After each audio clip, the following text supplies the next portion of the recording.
Hello guys, good evening.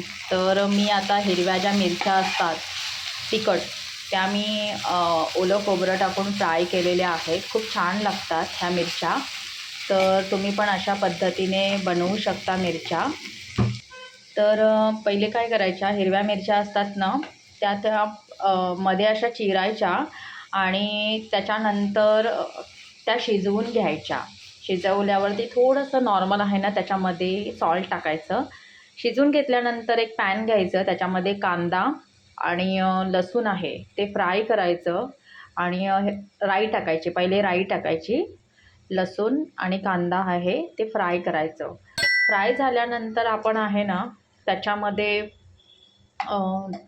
हे टाकायचं, हळद टाकायचं, मीठ टाकायचं आणि तुम्ही ह्याच्यामध्ये गूळ टाकू शकता. गूळ थोडंसं टाकायचं आणि ह्याच्यामध्ये त्या मिरच्या असतात त्या फ्राय करायच्या. 5-10 मिनटं थोड्या फ्राय करायच्या.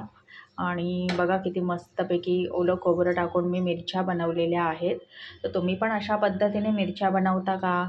मला कमेंट करून सांगा.